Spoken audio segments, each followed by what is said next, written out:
the fisheries official of China already expressed a verbal apology and gave us a verbal report, which we have transmitted to the authorities. But it was clear to us that not only from the President, but also from the Secretary of Foreign Affairs, he made it clear what we want is a public, formal apology, written, not verbal. And that's what took a bit of time. It was the result of intense negotiations between our DFA, our embassy, and the Chinese Foreign Ministry and the Chinese embassy. And it took several rounds. And I guess, to a certain extent, the visit provided an impetus, because we were telling them that unless this is cleared, then it will come up in the discussion.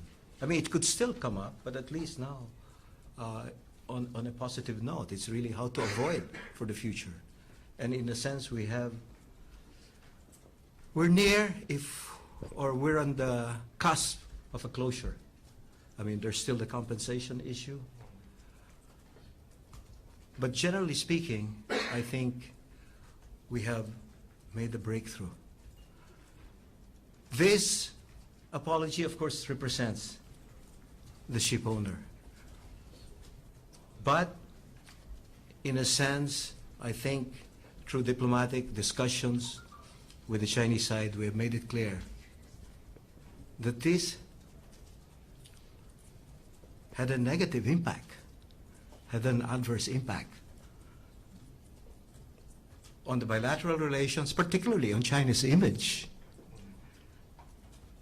And that one way to correct this was through what you've seen, the public explanation, the investigation, and the apology. So we welcome this development. From the point of view, of course, the Philippines, from the very beginning, we took note of it because we wanted to know more. And up to yesterday, that was the position that the DFA took, that we took note of it. It does, as others have pointed out, of course, it doesn't mean that we accept, Nansha, or that the Reed Bank is part of Nansha or the Spratlys. That is a separate issue. And that is a whole separate discussion altogether. But on the issue of the fishing boat incident, I think it's settled in terms of being it was not a ramming incident, it was an accident. The Chinese provided their explanation, they didn't see, at that night. There are other details that they provided, but the point is, the highlights were as released yesterday. So the implications, I think it helps to clear the air. It helps to, as the reaction the Philippines showed, that it's never easy to make a public apology, but in this case, as Secretary Panelo has said, it was an act of humility. And of course, we take it as it is. So just one last on the subject. Why did we want a public apology from the Chinese? Because what we didn't want was, they'll tell me I'm sorry, and I'll be the one to tell the Filipino people, he said, I'm sorry. We wanted them to explain to the Filipino people. And I think that's why we wanted something not in the name of DFA, or not in the name of the result of discussion, but something that, and it was supposed to be between two fishing boats, so it was very necessary. To be fair, to the Chinese side, there was a request from the Chinese side, they would send a delegation to visit the fishermen. Oh, yeah. Yes. But at that point, the atmosphere was just not too favorable, and we thought we had to clear. If they were to go now, we could consider it. We haven't had any further discussions on the matter. Sir, yun muna on the subject, sir. Ambassador, follow up. Any update on the compensation for the fishermen, and what will be the system for the giving of compensations? Well, this is a matter that will still be subject to more studies and more discussion, more negotiations, actually. But again, just for your background, the Chinese did express their willingness to compensate very early on, but again, verbally. But we knew compensation was probably the least of the issues, given China's standard of living and their economy. It was really the issue of the apology and the responsibility. Even the accepting the major responsibility, that was pretty early on a verbal basis. And so, but we wanted, to clear the air. On the compensation, this is a matter that will have to be studied because they're procedural, but we'll probably proceed and try to help out.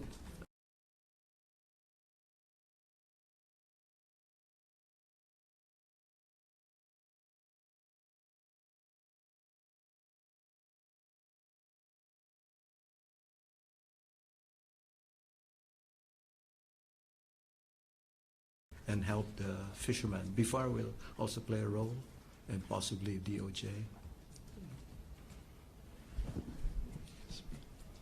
Sir, with the Philippine government accepting the apology of the ship owner, does that mean that the Philippine government will no longer seek accountability with the fact that the Chinese side abandoned the Filipinos in the middle of the sea? They did provide an explanation for the abandonment, that they didn't mean to abandon. There are additional details, like they knew they heard the shouts for help, but they couldn't understand the language, and they were overcome by fear, and then that they reported instead to the fishing authorities of China that what happened as they were leaving. It does not excuse them for the responsibility. The responsibility includes that, by the way, the fact that they did not rescue our fishermen. And it is something that's a subject for further discussion, in the sense that how do we avoid this in the future?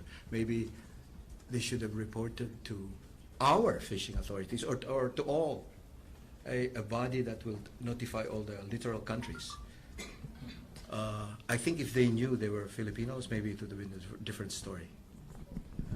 So will we still expect efforts from the government to make them accountable for what happened? Oh, it's an ongoing discussion, but you see what was released was the general statement.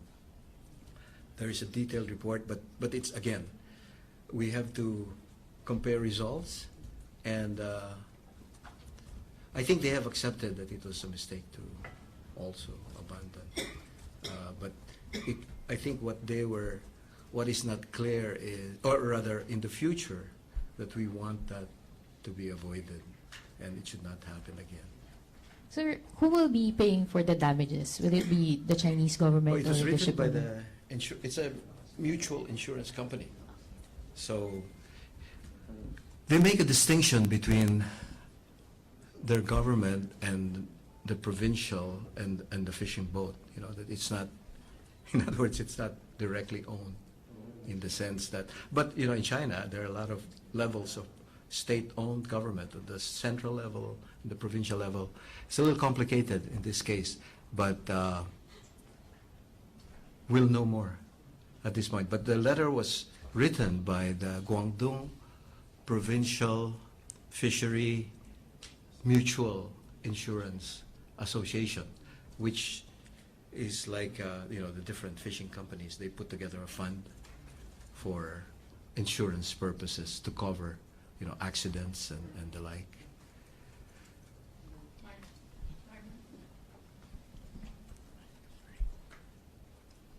Good morning, sir. Sir, the apology issued by the Fishermen's Association does not bind the Chinese government. And corollary to that, is there a need for the Chinese government to make its own apology to the actions of their fishermen? We're going to go to a long discussion on this one.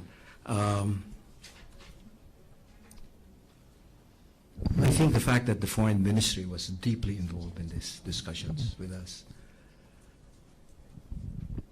the moral responsibility, I think they share.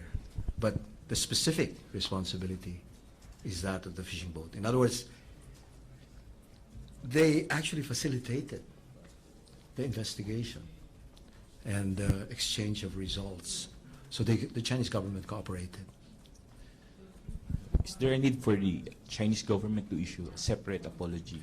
Actually, the Chinese government, through the foreign ministry, has expressed they're sorry about the incident through diplomatic channels already. Sir, should this settle the issue or the concern of some of our lawmakers that the fishing boat which was involved in the incident is a militia fishing boat? Well, I should tell you for background, we've also been told through diplomatic channels it's not a part of the Maritime militia. Not. Sir, Through the diplomatic channels. Sir, just a follow-up to Pia's question a while ago. We accepted their apology. They offered compensation, but will we or the Chinese government impose specific sanction to this Chinese fisherman? Sir? It's a subject of further discussion. And sir, can you please address the issue of somehow questionable timing of the issuance of the written apology, considering that now or the president is here in China, sir? No, I think it's the result of intense diplomatic efforts on both sides. When there were discussions on the agenda, I think it was quite clear. We made it quite clear that the president wanted to discuss a range of issues in the West Philippine Sea, the South China Sea. And of course, this is one of the issues. And as a result of that, there was a discussion. We were saying that we didn't consider this resolved yet or closed yet, that it can be raised. And they were asking why. Well, because we don't have the public apology. We have the verbal, but it would help to clear the air, to improve China's own standing in the Philippines, and it would also improve the atmosphere for the discussions. And I think that is what has been achieved. But they could have issued the written apology 2 months ago. As Why I just said, now? what they did was the verbal apology, but we didn't think that was enough. Or we thought it was necessary for the Chinese boat owner to explain it himself, not to me, not through DFA, not through the media, but through directly to the public. And that's why there was this letter. Henry and then Tina. Morning, Ambassador. It's somehow related to Ms. Jen's question. Did the Philippine government see any criminal act committed by those fishermen involved in that incident? Well, that's a complicated legal issue. As you know, the DFA issued a protest immediately after it happened. We called for an apology, we called for investigation, we called for penalties if the investigation showed that there were criminal responsibility. You see, it happened under international law. This was committed by a Chinese boat, okay? And they went back to China. So the investigation is done by the Chinese authorities. So you basically do it through diplomatic negotiations. If we had detained them, that's a separate story. But can we say categorically that they're not yet off the hook, Ambassador? I have to consult my legal advisors on this issue. All right. Thank you. Okay, Tina Morales. Marlon.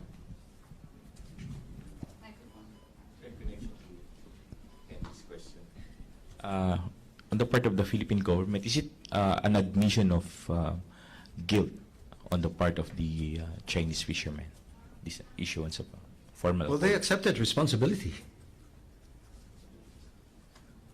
As to the new ones, whether you go into legal niceties here, I'd rather stick to what they said. They accepted a major share of the responsibility. Ambassador, and you also mentioned a joint report a joint investigation. There's no joint So report. There's no separate. a separate, Separate investigation. Is there a formal report or even a summary of the investigation on this incident? Yes, we have a copy. Are you willing to make that public? This is document? this is right now. This is to be determined by the Foreign Secretary and the DFA.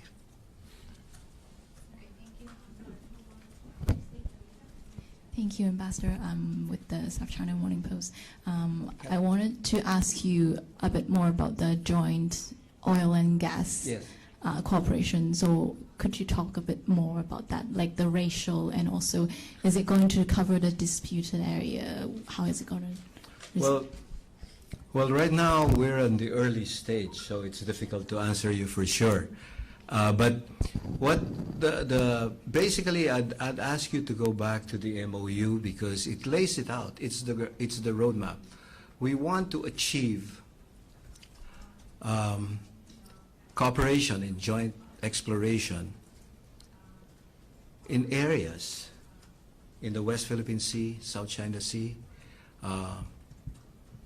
both disputed and undisputed, because the question is who disputes what. So this is from our point of view, that from the Philippine point of view, undisputed, as from the Philippine point of view, disputed. The Chinese accept certain areas are undisputed, so that shouldn't be a problem. Basically, what is the situation now is that there is a moratorium.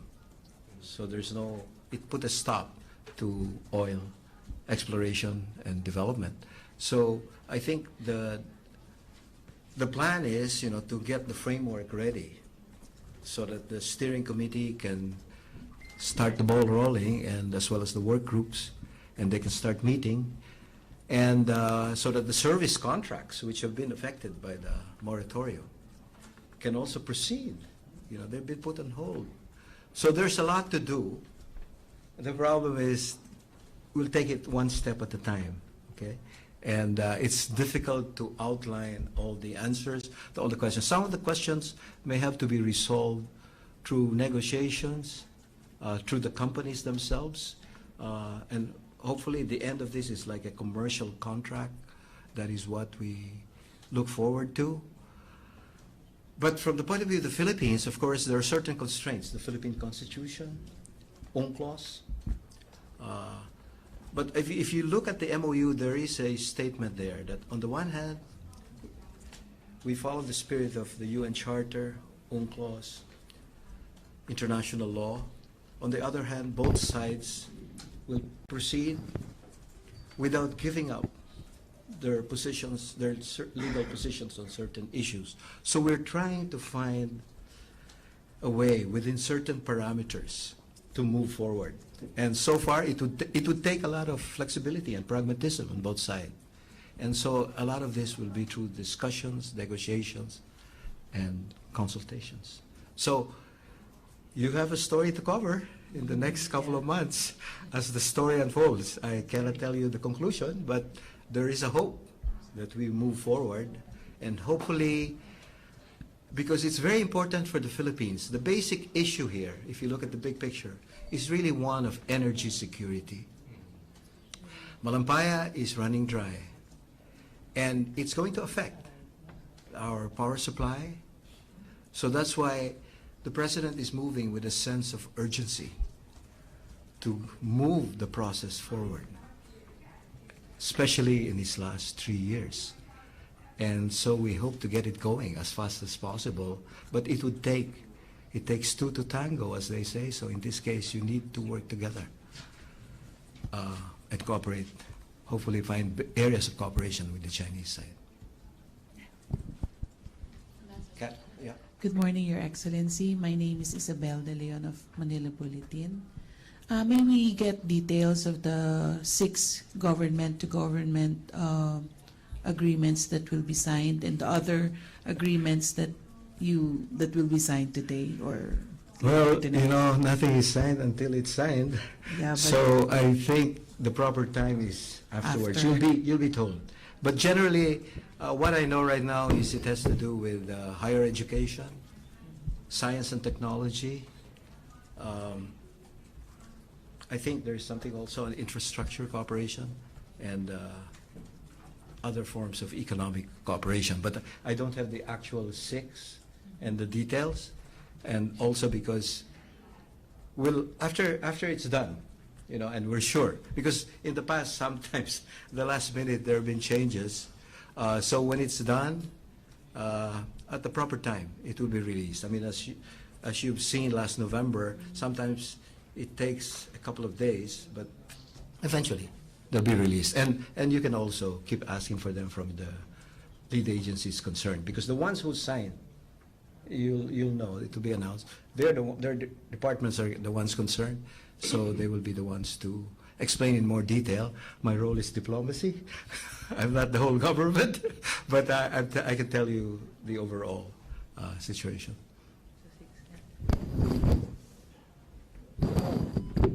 Good morning, Ambassador. Christina Pastor, the Philam. Were you at all surprised that the Chinese government agreed to a meeting where the agenda would include the West Philippine Sea and the Hague ruling and the Chinese fishermen? For the longest time, they have avoided talking about these matters with us. All of a sudden now there is this openness. How do you explain that, sir? Well, I think, as I said earlier, I think the Chinese side, and the president has explained it, he's not coming here to impose it on China. He's not coming here to provoke the Chinese. He's coming here to exchange views, to understand where the differences lie, and to have a deeper understanding and to see where there are areas where the gaps can be bridged. He's here to build bridges, not to burn bridges with China. So I think the Chinese side has been reassured that it's within the framework of the Philippines continuing a friendly and cooperative relationship, and that it will be a friendly and honest discussion. And that they have met so many times. I think they have reached quite a high level of rapport, that they have become, good friends. So when you're friends, there's nothing you cannot discuss with each other. And even though the differences may be quite fundamental, still you have to understand why the reaction is such, or why we took this position and why the Chinese took this position. Because sometimes we know why we took our position, but it's difficult to understand the other side. So it is, in a sense, trying to understand the Chinese position while explaining our own position. I don't expect that, it's 500 pages, that you read the 500 pages to each other. No. I think basically this is the beginning of a long dialogue. As the saying goes, when you have a long journey, the first step is very important. And so we're taking this first step. And subsequently, it will probably be at the working level, the bilateral consultative mechanism, the foreign ministry political consultations. There are other channels, as well as continuing efforts on think tanks on both sides to understand each other's position. Because there are actually very deep legal issues involved here on both sides. It's not quite so simple, why international law cannot be enforced, why we sought this, what happened. I mean, in other words, I think the Chinese know the president too. President Xi, I think, is a good measure of the president. So I think he expects an honest discussion, direct, but friendly, in a friendly and cordial atmosphere. So I think in that context, it's not going to be a shouting match. It's going to be a very civil and diplomatic discussion. Any more questions? Last two. Joseph and then Ace. Ambassador, what are the chances that Presidents Duterte and Xi will discuss the POGO issue? What are the chances? I think the president is prepared if the Chinese would raise it. The Chinese have already expressed their position publicly, quite publicly. So whether they'll raise it or not we'll see. But the president's position, I think, as Secretary Panelo has already explained to you, there are differences, and there are, again, areas of cooperation. About 2 weeks ago, there was a PNP group here, the anti-kidnapping group, that met with their counterparts on how to strengthen law enforcement, cooperation in law enforcement, in cracking down on the criminal elements that have been kidnapping Chinese in the Philippines. And of course, some of them are related to online gambling. A lot of them are related to online gambling. But it's not only Chinese syndicates. There are some Filipino criminal elements, guns for hire in the Philippines, that are working together with them. So both are interested to crack down on this. So that's an area of commonality. Where the difference is that in China, gambling, whether online, offline, whatever, is illegal. In the Philippines, it is legal. So it's possible when the Chinese crack down on the websites here, that there will a part of the market, a big portion, or at least half of it, or at most half of it, supposedly half of the market is mainland China, will be affected, because with all the announcements made, I think it's meant also to signal to the mainlanders that this is not acceptable. And the Chinese have, and the Filipinos have already cooperated. I think there was one reported area of cooperation. They started actually with some Chinese who had online websites, but this one was engaged in pornographic sites. And they were brought back to the Chinese citizens were brought back here with the help of the PNP. So I think we're ready if the discussion is on it. And I think the Philippines right now is already taking steps to regulate. Originally the Philippine concern was, the influx of Chinese tourists who became employees, because, we hardly provide work visas here of China, only for ATV, very few. It takes time. So there is a syndicate that organized this. They would bring them, make them join tour groups, and then while there, they convert the visas to work permits, which on the visa that we issued, it's not allowed. But apparently there's some government agencies can do it. So there are some leakages that we're trying to plug, and hopefully to tax them, to regulate them, and to bring it to a reasonable level, because the increase was just too much, and it was a concern early on for us. The Chinese concern came with the spate of killings and kidnappings, and a lot of Chinese families were complaining to the government. So they've taken the cudgels.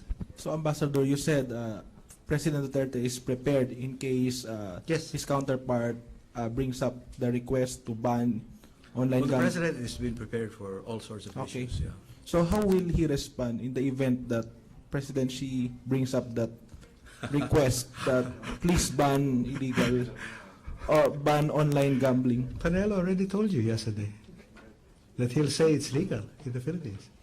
So we will reject. No, that's not rejecting, it's explaining. Explaining the difference. No, we can't, they can't dictate on us. That's our sovereign decision. So that is where we stand.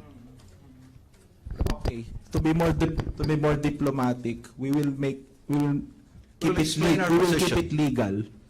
Unless the president decides otherwise, because this is an office, this is under, I think, a presidential, what's it, an executive? I'm not clear on all the legal details, but I leave it to our experts to deal with this. For me, I think the key is for the president to be ready to explain, and it will have an economic impact on us. Yeah. So Yes. if we are to do it, we want a soft landing. We don't want a drastic, impact that will be adversely affect our economy. As a matter of fact, we're already trying it. We're trying to regulate, to tighten the screws, so to speak, and to monitor I mean, all these efforts, you know, the creation of the hubs, issuance of tax information, TINs, all of this is meant to keep it within bounds. And then with the Chinese now taking their position, it's possible the business will now have to downsize to an appropriate level that will be supported by the market that is available. Yeah. Thank you po. Last question, Joseph.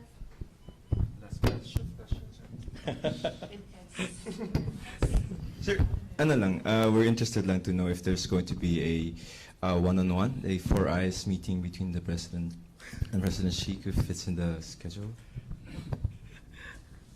Or you're not free to say that? We'll just report on what happens after. I think the President is ready for all possibilities. The key is for him to communicate what he wants to tell President Xi. But you know, I participated in these discussions. I mean, it's usually an exchange of views. You say your piece, I say my piece, and so on. And then time, you know, time is limited. You can discuss an issue on and on if you want, but then they try to summarize their points, and then you agree on areas of cooperation. Where you don't agree, you agree to disagree or discuss it again at a future opportunity. In other words, things that cannot be resolved right away, then you try to take it up at the next opportunity. So as to whether it will be 4 eyes, 8 eyes, or more eyes, there would certainly be the bilateral, you know, that we'll have. And sometimes there's a smaller group that meets afterwards on directly relevant issues. But we'll reserve that for a future opportunity. Hopefully I'm not the one explaining it. But so just so you know how the diplomatic meeting is done. Sir, another concern in the Philippines are the, hindi man sir incursions, but the passage of Chinese warships in territorial waters. Is this on the table? And No, this again is a matter of, has been a matter of diplomatic discussion. As you know, the Philippines has already filed a diplomatic note verbal. Well, you can call it a protest note, but it's really asking for clarification on where did you come from, why did you have your AIS turned off, or, you know, what are you doing in our waters? The Chinese position, by the way, is, and I shouldn't explain it for them, but this is what they told us. But you can find it also in their websites, because it was asked at the Foreign Ministry briefing. My recollection is that they say it's an innocent passage, no hostile intent. And they say if there are any concerns on the part of the Philippines, we can discuss it through diplomatic channels and also between military to military so as to clear the air. So I think, again, it's, if it's done through consultation, I think we can clear the air. At this point, sir, if they're saying it's innocent passage, Yeah. We're fine with it. I mean, For us, you know, as the saying goes in diplomacy, trust but verify. You take them on their word, but you observe what happens, and then you make a determination. So it's good. We exchange views. You have to combine diplomacy with deterrence. You have to combine negotiation with validating, you know, what's been said. There's no magic formula, but those are the basic approaches we follow.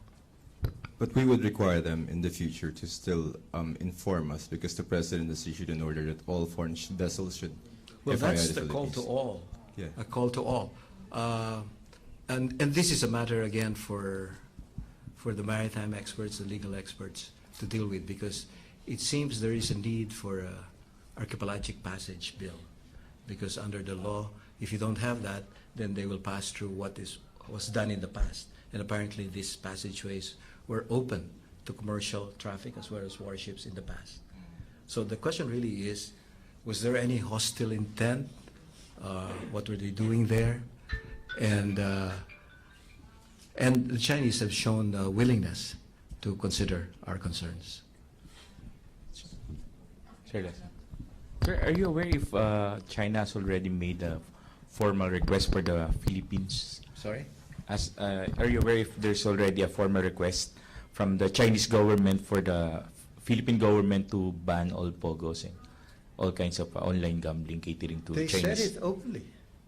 But a formal request, Formal, not of course, through your office. through me, not through me. No, it's open. It's public. I mean, they don't have to go through me. They said it publicly. They called for an end.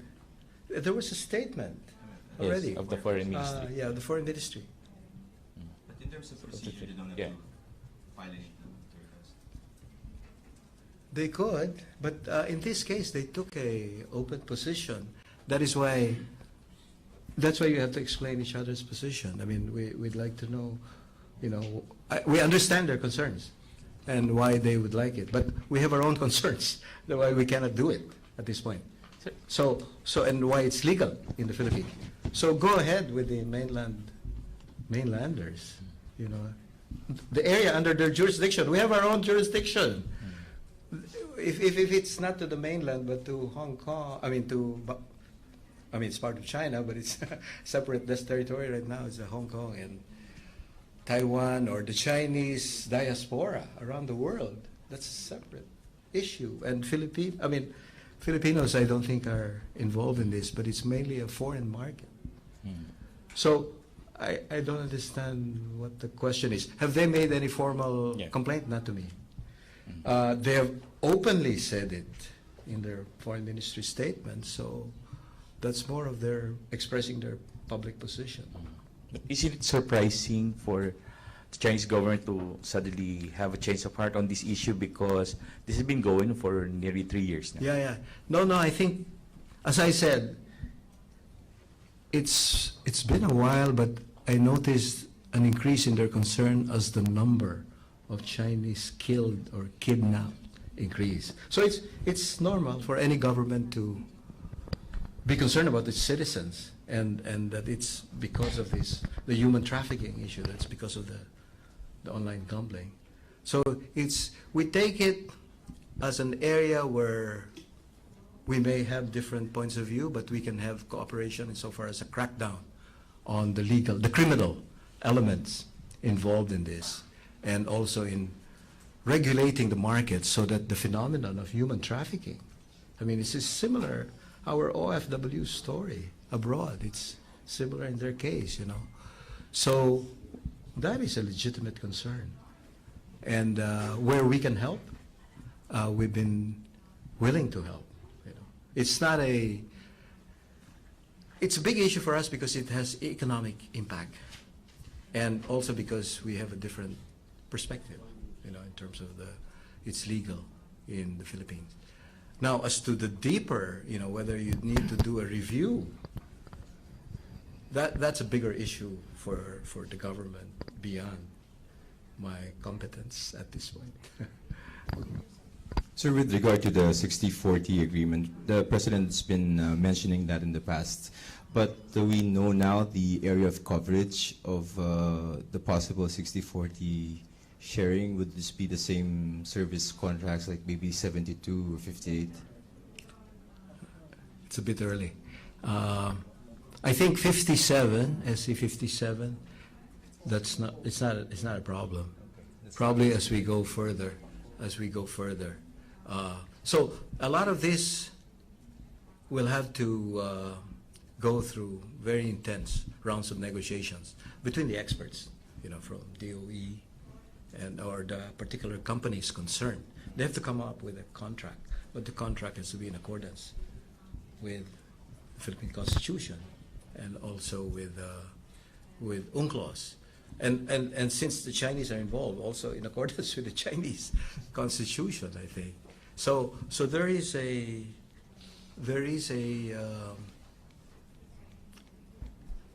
there will be protracted or at least intense negotiations on the legal points, and legal experts will have to come in and see how they can phrase it in a way that will be in keeping, that is acceptable to both sides.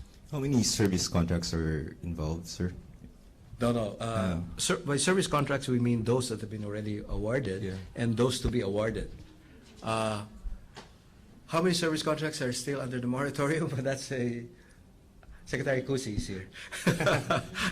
But there are several, certainly several. I don't have the exact count. But we have the Energy Minister, Energy Secretary, who's here. Just focusing on the recto bank, that is disputed territory, no? And what's going to be? We don't consider it disputed. We Chinese. consider it part of EEZ. The Chinese consider it part of their jurisdiction, area of jurisdiction. You see, this is where the fundamental difference is. We have our view of the EEZ, and the Chinese have their view of their area of jurisdiction.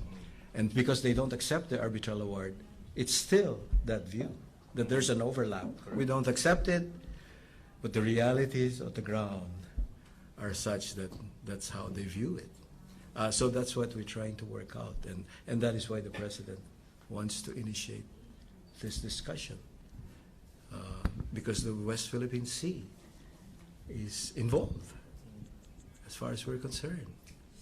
Sir, si Presidente po said that it looks like the Chinese are okay with the 60-40. Now, if it comes to the recto bank, does it mean, sir, that if the Chinese has agreed to a 60-40 sharing, is it the same question to Secretary Panelo yesterday?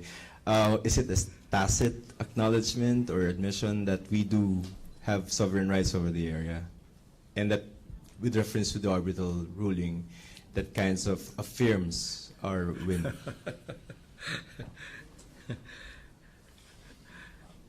I'll pass on that. That actually hits on the fundamental difference in our point of view. Now, however, they're willing to be flexible. The Chinese have expressed their desire to be flexible and pragmatic because of the improving bilateral relations.